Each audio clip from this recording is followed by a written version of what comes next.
Greetings, everybody. Welcome, welcome, welcome to the Performance Coaching for Empowered Black People live tonight. I am Diane Thomas, your host for these weekly get togethers at 7 p.m. on Wednesdays.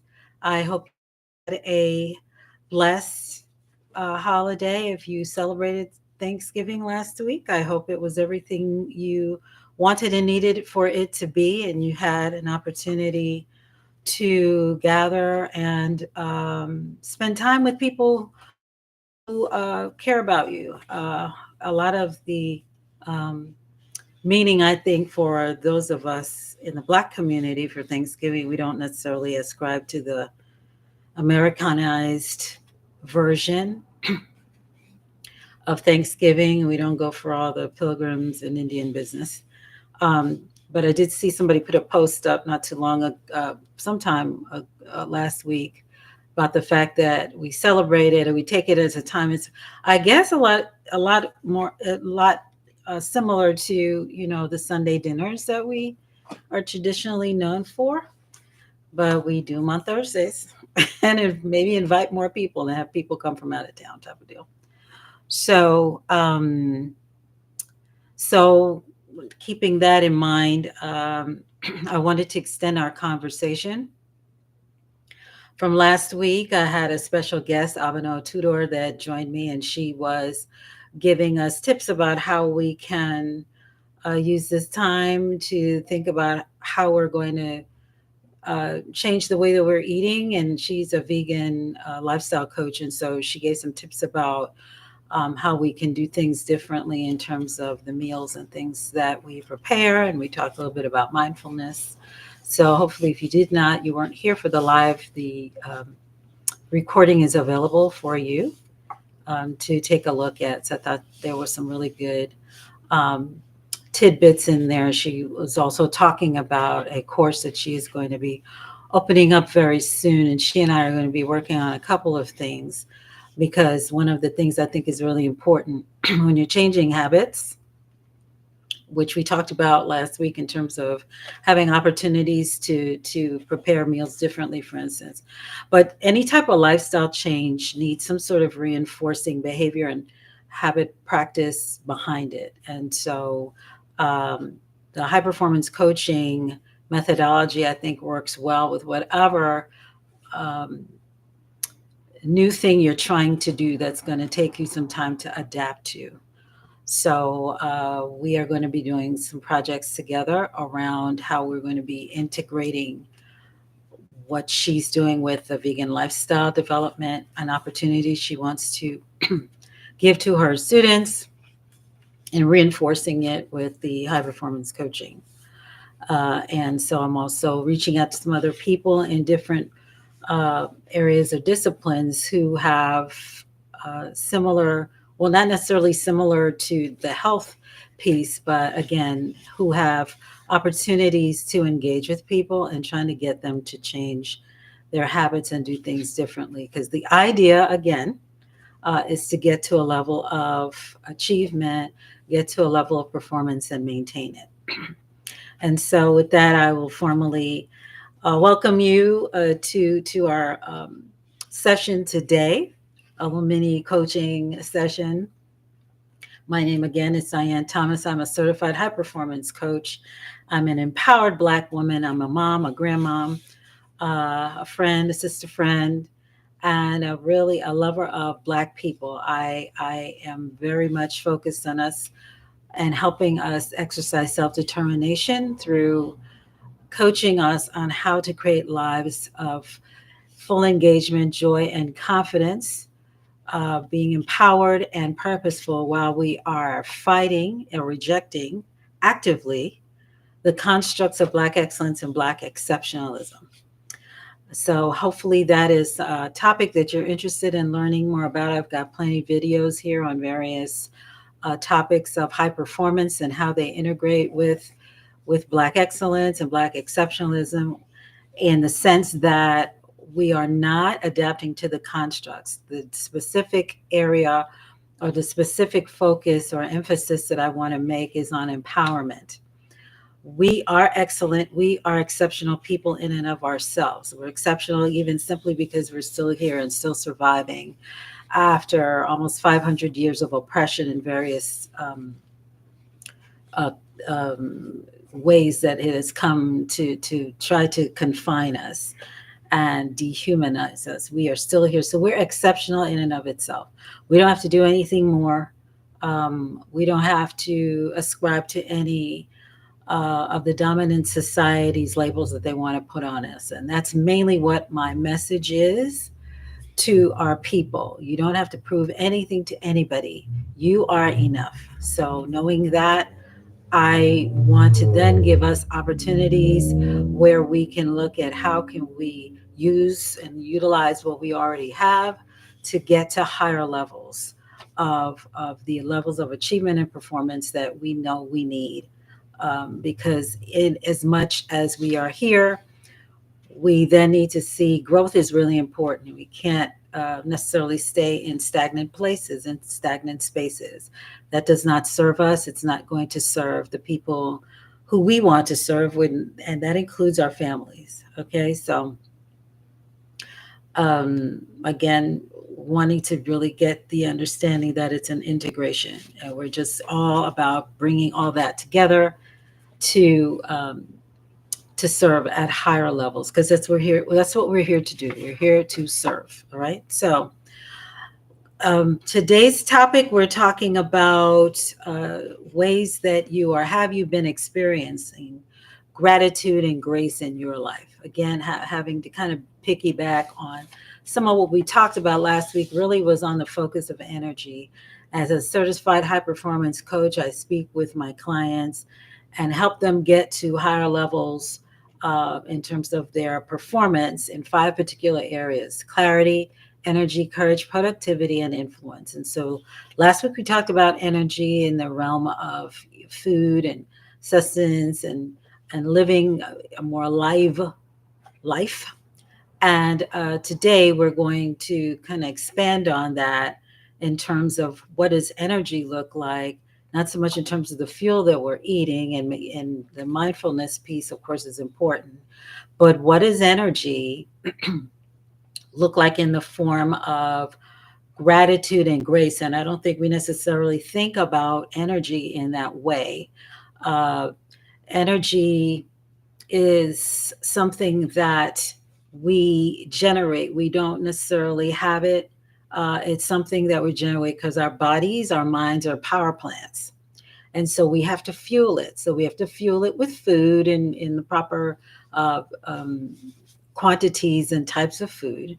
But we also have to fuel it in terms of how we are expressing ourselves and how we are experiencing our lives, and making sure that we are in spaces that are going to be positive and are lifting us up, and recognizing that our emotions and the way that we engage with one another is really important, and that we are going to be in spaces and in places where we're sitting and having those opportunities that we're making, that we're sitting with ourselves and contemplation of what we're grateful for, and in contemplation of the grace that we want to give as well as receive, because it's a two-way street. So I had the thought to kind of step into this topic because gratitude and grace, those two terms have become very familiar to me, and very become has taken up more mind space for me over the last few years. Um, I've been a person who has mostly always been looking forward. I've always been living my life 6 months ahead and not in the moment. And certain life situations, I think, cause me to be very focused in the moment and living in the moment. And so as a result, I, over the last few years, have had to um, force myself to be more present.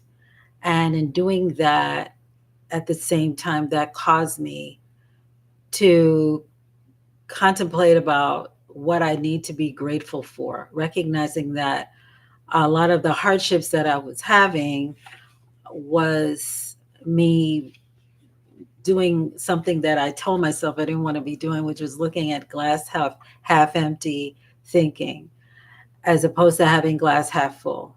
So uh, I know it's important for me to make sure that I am for me to make sure that I am constantly looking at the things that I do have and the things that I can celebrate. And so that helps me really focus on gratitude and consciously doing it to the point where it's a part of my nightly ritual where I think about what I'm grateful for the day, and building that into my spiritual practice, that I am always making sure that I'm cognizant about that. And then grace, I think, probably in the last year or so, maybe, has been one another one that's kind of rivaling in terms of, I don't know if it's rival, maybe complementary to the grace piece in my mind. So I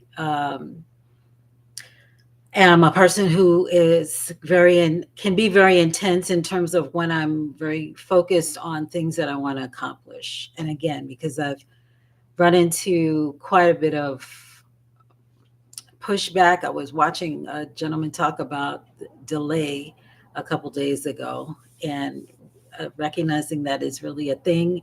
And he was talking about delay and being able to recognize that delay sometimes means denial.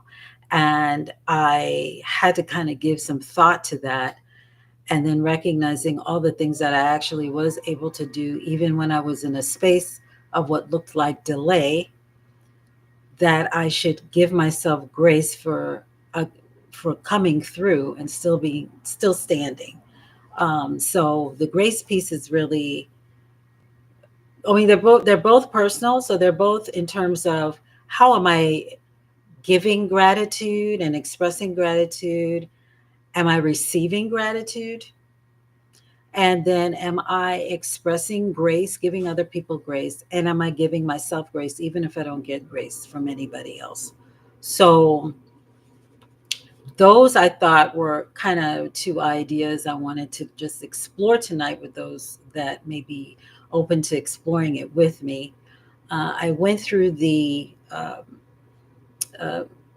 effort of trying to find out what gratitude really means, because I know what it means to myself, and actually going and looking at some of what the specific definitions may be for it. There was the person that did a article on it was actually saying gratitude is something that we know, but we're not able to define necessarily because it's very personal, and because of the way that we may experience it. So I've seen a definition of it being the attitude of appreciation under any circumstances, and especially circumstances that aren't particularly rosy. And that's me paraphrasing what the person said, but basically understanding that while we recognize that we're grown-ups and we don't always get our way, and maybe we shouldn't always get our way, but being grateful for the experience, maybe even of not getting our way, and how it's helping us grow.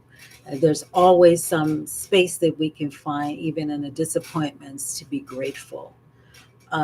So the way that it was described, though, by the Greater Good Science Center at UC Berkeley, they did a white paper on gratitude, because this is how they're spending money, the donors' money. But this is important information people need to know, right? So there's three ways that gratitude can be looked at. It can be defined as an affective, not effective, but affective trait, or an overall tendency to have a grateful disposition. And so we probably all maybe kind of know people like this that just seem to be always sunny and happy and engaging and really intentfully interested in you and what's going on with you. And they're just really, even when you're asking them about how they're doing, They always have something positive to say because in their mind, what's the benefit or what's the sense of being and thinking on the dark side of things. So their entire aura is that of gratitude. They're just grateful to be in a space, grateful to, be talking to you, grateful to have the experiences they're having. Then gratitude can also be a mood. And so that's then a fluctuation throughout the day. So maybe there was a thing that happened during that particular day. Someone recognized they got an extra $50 in their on their budget when they didn't realize, or maybe they thought some bill was going to come out at a particular time and it didn't, and as a result they don't have the bank charges, and because they were going to get paid the next day and they didn't realize the bill wasn't due the day before payday, that it was due after payday. So that's an opportunity to feel grateful because that saved them $35, $40 in NSF charges. So they may stay in a good mood. That may have happened like 2 o'clock in the afternoon, and that made their day. And they just stayed in a state of gratitude for the rest of the day. And then you have gratitude as an emotion. So that can be a temporary feeling after receiving a gift or a favor. So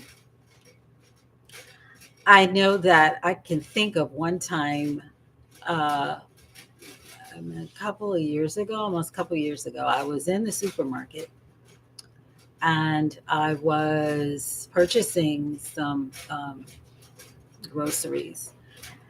And I had to use the Affinity card so that I could get my um, the discounts on the groceries that I had bought, but I couldn't remember the card. I didn't have the card with me, so I had to get a phone number to put it in. I didn't have the number, so I had to make a phone call to get the phone number.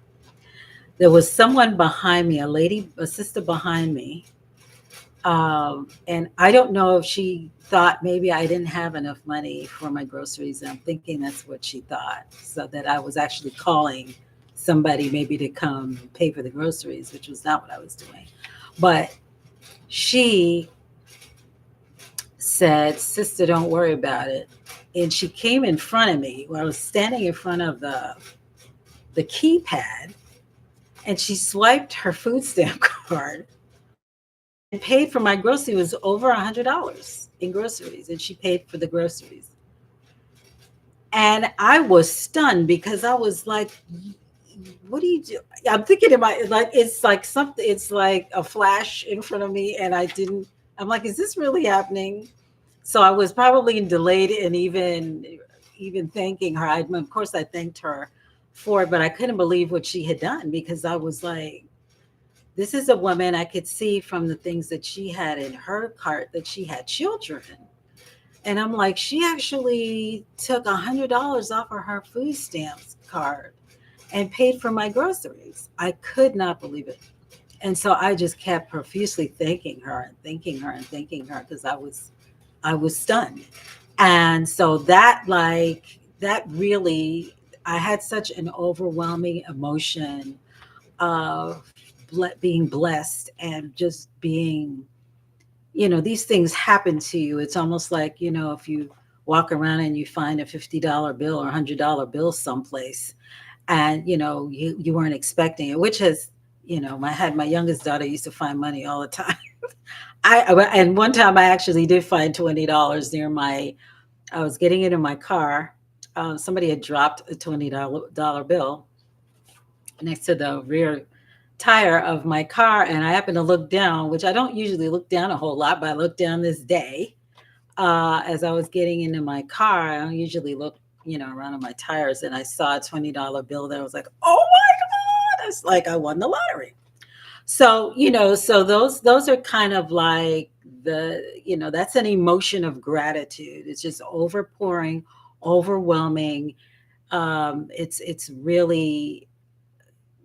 It's really a almost spiritual moment that you feel like you may have, because you're like, for that split second in time, you got probably as close to elation as whatever that term would mean in a spiritual sense as you could ever be. So those are the three definitions, which I thought were really interesting. If you needed a way to look at gratitude, look at it as a trait. So it's something that you just kind of have as a disposition, looking at it as a mood for, so that's something that's may fluctuate throughout the day. You may have moments of gratitude, and then you just have this emotion which can be incredibly overwhelming. So but overall, realizing that it essentially, with gratitude, you had a positive outcome about something you weren't even necessarily expecting, but you recognize that it was from outside of yourself. So a lot of times we talk about how we're going to generate the energy. Generating an energy of emotion can be internal, but it can also be prompted by something happening outside of us. And so that's an opportunity, I think, during this season for you to think about where those opportunities may be that you can help someone generate that feeling of gratitude for themselves, and where are times and energies that you can kind of times and opportunities where you could generate gratitude for yourself. There's a whole science around all of this stuff, but suffice to say that it's really in the way that it shows up for us if you're spiritual people, and that you are looking at the fact that you're having a human experience and recognizing how it shows up for you, and that it's a part of our humanity, and recognizing that we can bring that in at moments, even thinking maybe back on an opportunity that we had, or an experience that we had, that we're able to say, this was really impactful to me, and I want to make sure that I recognize that I have a lot to be grateful for. In the area of grace, um, in the area of, yeah, Jacqueline, we're here.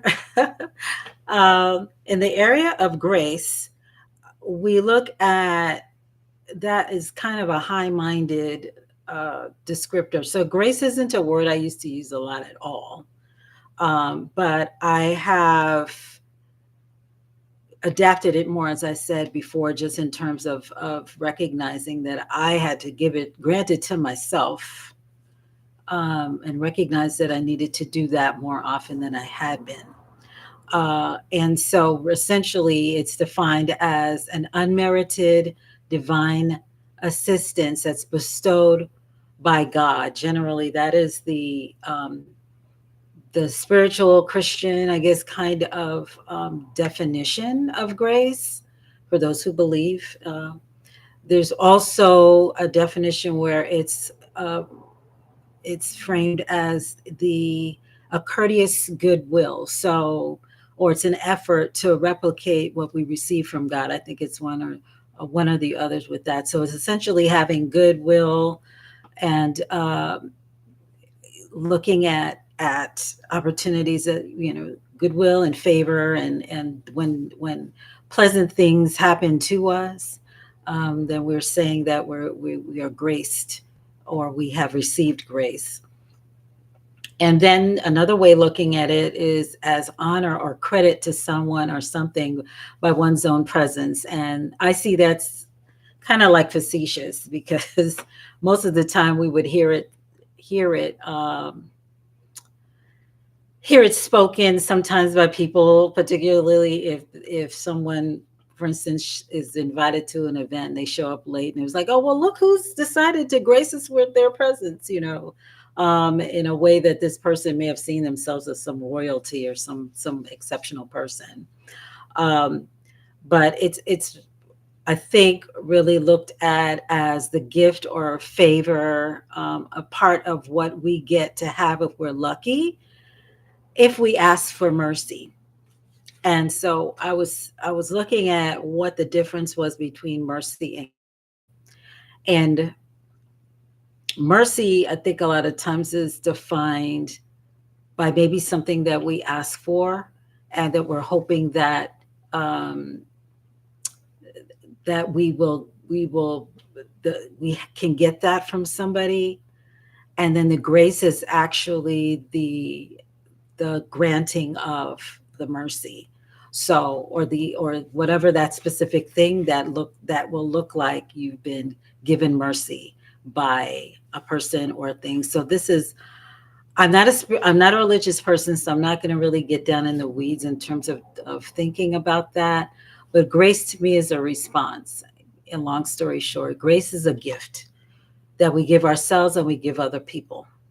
And so it's something, again, in terms of energy, I think is really important as we're looking at performance, because both of these, whether it's gratitude or grace, I think, at least for myself, I know I'm growing in awareness of what these words mean, um, and changing my glass half empty, half to half full point of view about it, and really essentially just forgiving myself for having not figured it out up until now and beating myself up for all these years about it. But that, recognizing that this time of life, it's appropriate for me to come to this, because I came to it when I came to it. But really, for understanding the role that plays in the way we show up and the way we're able to perform, because we have to feel like we're worthy individuals. We have to feel like there's some opportunity and some way that's going to be made for us to be able to mess up, to make mistakes, to not be, even though we in the general sense we understand we're not perfect people, but understand that even if nobody else does, that we have to be grateful to ourselves for the things that we have, and we have to give ourselves grace for maybe not getting or having the things that we think we should have. Because if we're able, I think just recognizing the importance and the role of those two things in our lives can help us be more proactive, can help us fight distractions, can help us not procrastinate so much, because we're giving ourselves a break. And being able to exhale and say, it's all right, it's really okay, is a way to regenerate and to get back some energy we may have expended unnecessarily. And so, if we're talking about living more vibrantly and living lives that are fully engaged, where we can be joyous and confident, we have to know that as we're doing enable ourselves to do that, we have to give ourselves a break. We have to express gratitude and feel okay with doing that. And we have to receive and give grace to others, receive grace and give grace to others, so that we can experience that more fully. So I'm going to grant grace to that person who has no respect for our streets out here.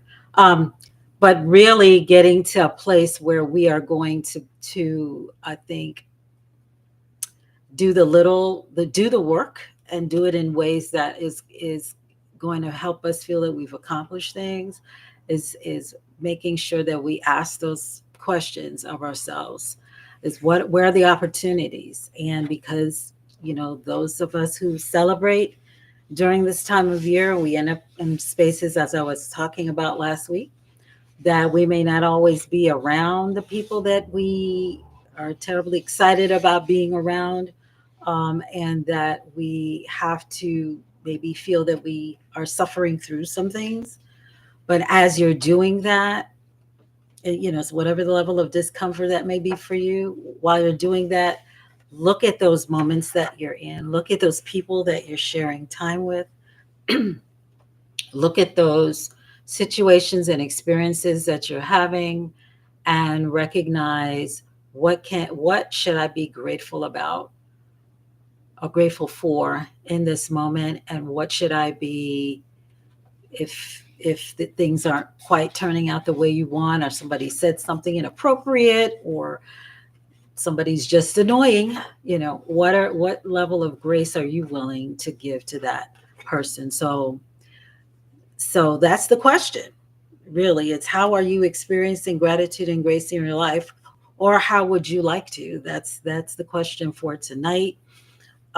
So if any of you have things to share around gratitude and grace, in the way that you maybe have an experience that you had recently around gratitude and grace that you think was a learning um, moment for you, that you can share that, or what is some, or maybe even what is an area that you would like to experience gratitude and grace in that you aren't right now.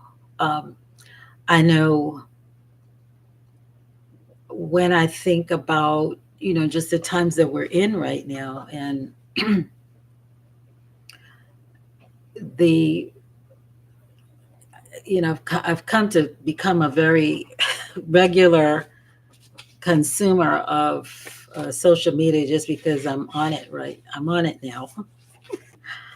And so I kind of like to know what's going on, and, then also be able to be timely in a lot of what I share with people also. But there doesn't seem, I definitely don't hear a lot generally about gratitude, and I definitely see where there are opportunities, missed opportunities for people to extend grace. Um, I don't have, nor would I even venture into having a conversation or idea about any specifics that come to mind. So maybe even if you didn't want to use your own self as a example, but maybe you are aware of some situations now that are going on, that you would see where there's an opportunity for grace or gratitude in that specific moment. You can use somebody else's example also with that, but specifically to looking at gratitude and grace in terms of how you feel it can help elevate your level of energy, how it can help you feel like you can generate a level of vibrancy in your life that you don't have it right now. So take a moment, think about it, put it in the chat. I would love to hear your responses to that. In the meantime, I'm going to also encourage you to please hit the like button and share this as well with your network, and subscribe to the channel if you are not already. I am brand new to this, and so you're probably brand new to me, and hopefully you are hearing things that you feel other people should learn about as well. I love to coach. I'm coaching in a very informal way, I guess, right now with you, but I do one-on-one coaching. I do group coaching as well. I'm very interested in developing a group coaching opportunity for moving into probably the beginning of next year. So maybe January or February. I think that's usually a great time for people to start to think about how they want to spend, or how they want to do things differently the next year than they are right now. And so that's why I want to start having these conversations. I think this time of year is when we're doing kind of a retrospective of our lives, and thinking about Okay, well, we've only got a month left. I guess it's 30 days, maybe. I don't know, whatever day we're on now, 30, 31 days, something like that, left in the year. And so, what does planning look like? Not for your business, but planning for your life. If you're, not necessarily career or business oriented, but planning for your life and how you want to do things differently and to have the different outcomes.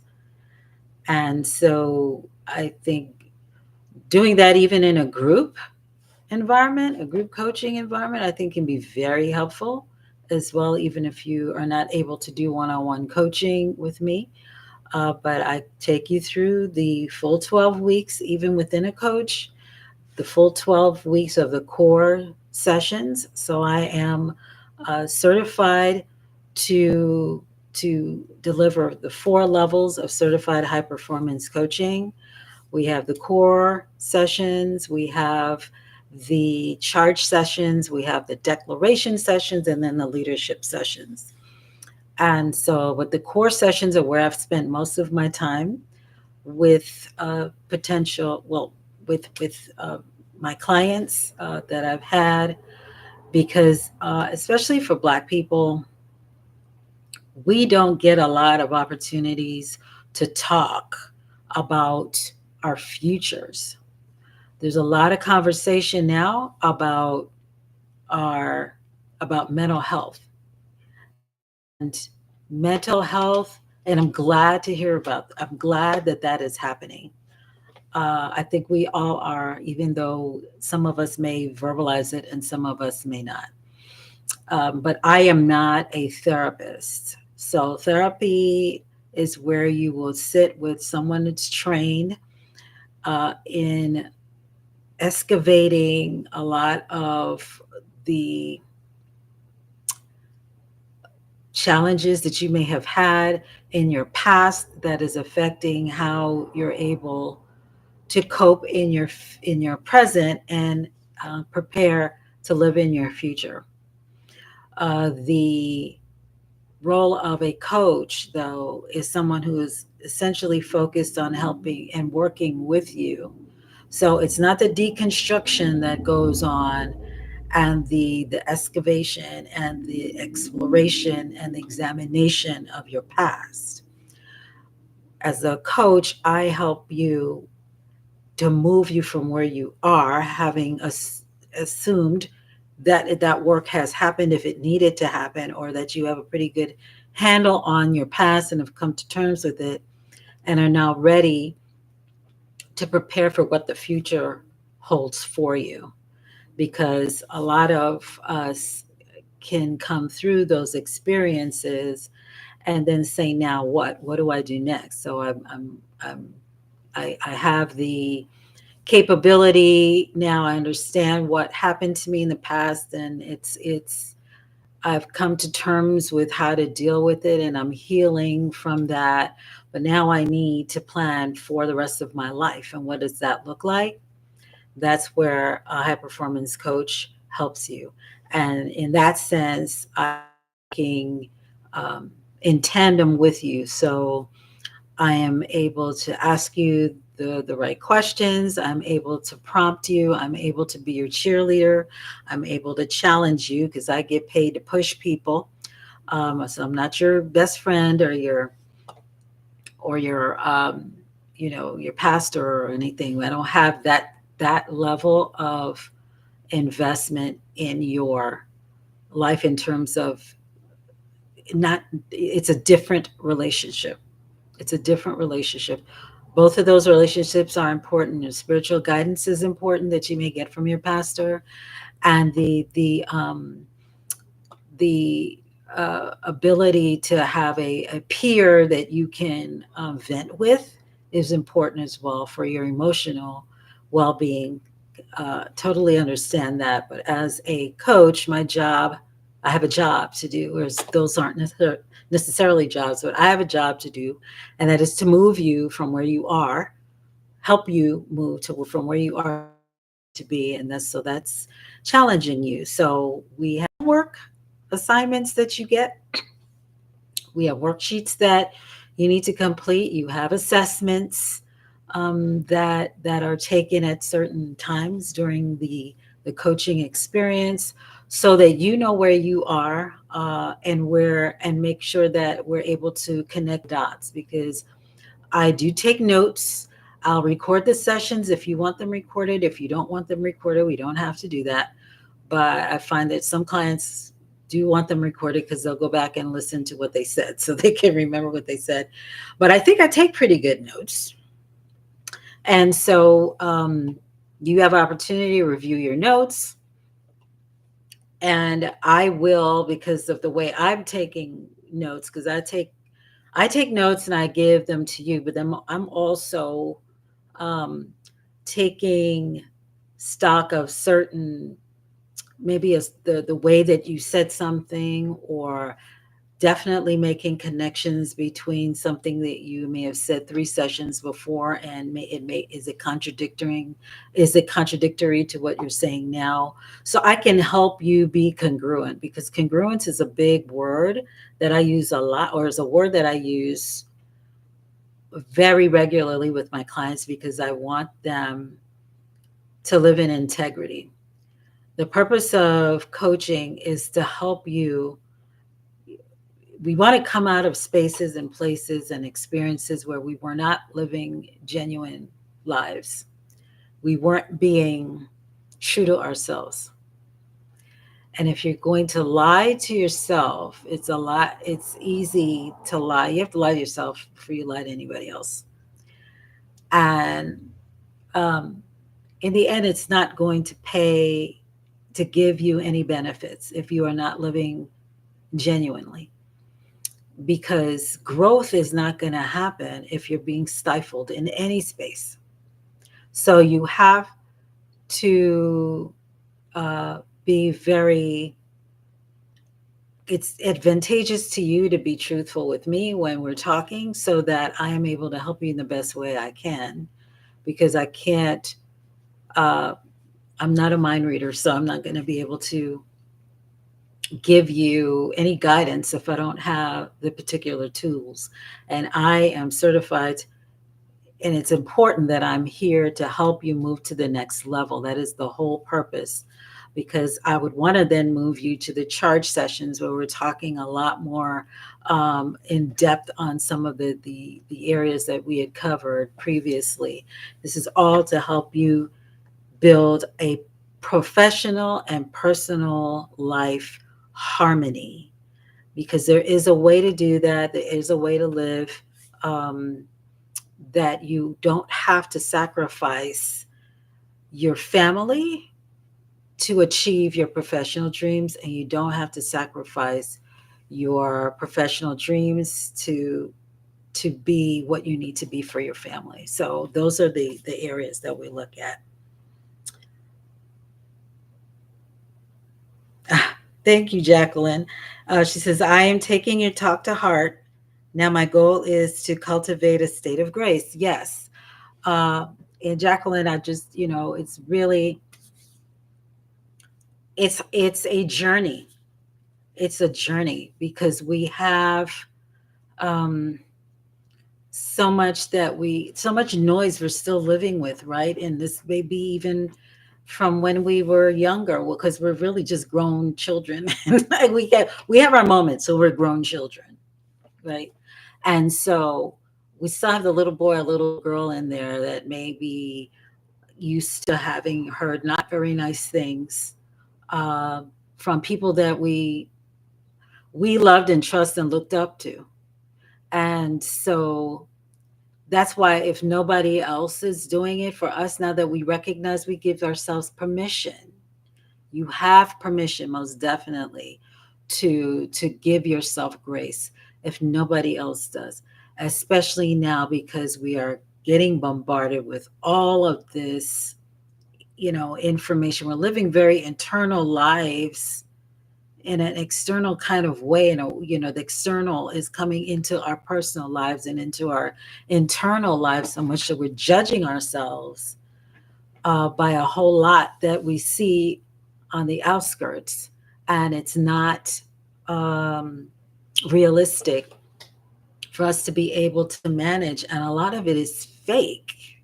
That's the other thing. So there's this podcast.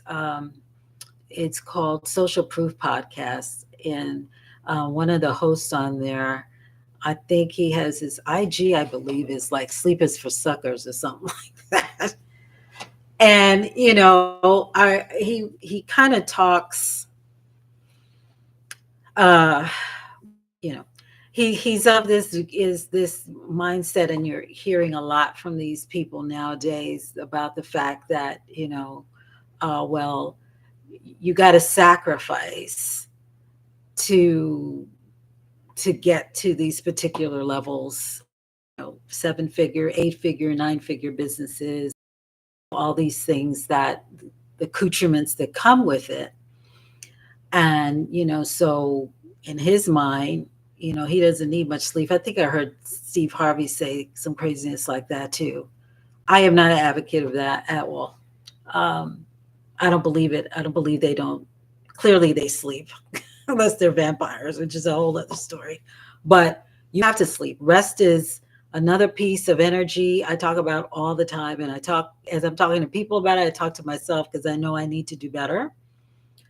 But even in the days that I don't, I try to make up and not beat myself up too much because, oh, just barely made it to 6 hours, and crap, I was trying to get to 7 or whatever, but at least I got 6 hours of sleep. That's really good for me today. And tomorrow I'll work towards doing more, but I definitely go by how I'm feeling. So, but I'm saying, I guess, long story short, comparing yourself to other people and whether they may be real or imaginary is a definite enemy of how well you're going to be able to live a life of grace, and to definitely to give it to yourself.